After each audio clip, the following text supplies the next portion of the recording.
여러분 안녕하십니까? 이어서 춘천에서 전해드립니다.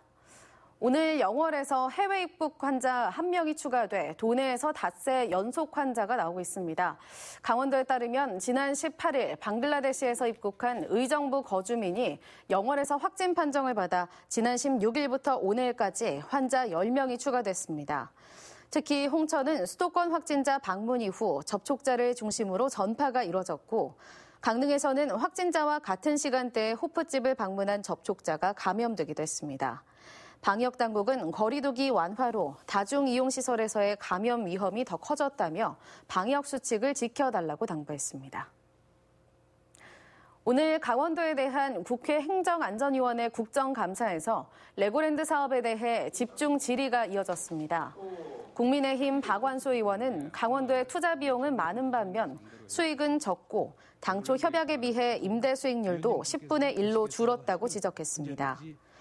정의당 이은주 국민의힘 서범수 의원은 멀린의 부채 비율이 800%에 이르는데 삼성보다 탄탄하다는 최문순 지사의 말은 도민들을 현혹시키는 것이라고 비판했습니다. 이에 대해 최 지사는 멀린이 약속했던 금액이 대부분 투자됐고 임대 수익 축소는 멀린이 직접 투자하면서 임대료가 하향 조정된 것이라며 큰 흐름에는 문제가 없다고 답변했습니다. 강원도에서 퇴직한 후 산하기관으로 재취업한 공무원이 최근 5년간 13명으로 나타났습니다. 양기대 국회의원의 국정감사 자료에 따르면 2016년부터 올해까지 강원도 산하기관에 재취업한 퇴직 공무원 13명 가운데 6명은 퇴직 후 다음 날 바로 재취업한 것으로 확인됐습니다. 같은 기간 퇴직공직자 취업 제한 제도 위반에 걸린 경우도 2건 있었습니다. 양 의원은 퇴직 공무원이 업무 연관성이 높은 공공기관에 취업하는 것은 도덕적으로 문제가 될 수 있다며 채용 과정의 공정성을 높이는 방안을 마련해야 한다고 강조했습니다.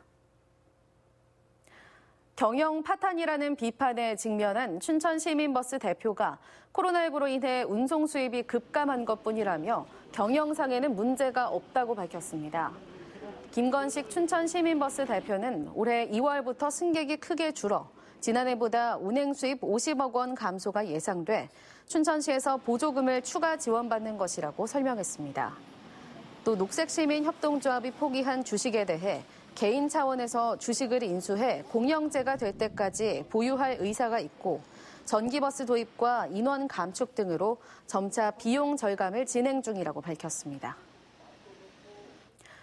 철원 이길리 마을 주민들이 지뢰 피해 문제 해결을 위해 내일 오전 11시 청와대 앞을 찾아 기자회견을 가집니다. 주민들은 지난 8월 집중호우로 이길리에서만 지뢰 30여 발이 탐지됐지만 정부 차원에서 누구도 보상과 대책을 마련하지 않고 있다며 지뢰 전담 기구를 신설해달라고 정부에 요구하고 있습니다. 한편 집단 이주를 추진 중인 이길리 주민들은 지난 17일 투표를 통해 민통선 안에 자리한 마을을 밖으로 옮기는 데 합의했고 철원군도 정부의 지원을 요청할 방침입니다. 강원도교육청은 대입 면접 준비를 지원하기 위해 대면, 비대면 모의 면접을 운영한다고 밝혔습니다.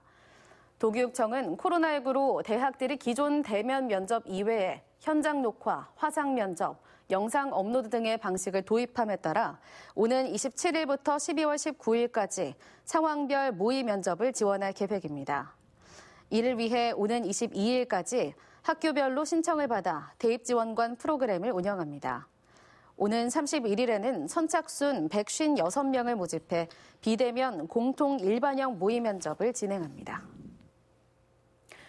강원도교육청은 춘천에 이어 강릉과 원주에 병원 위센터를 확대해 위기 학생을 지원한다고 밝혔습니다.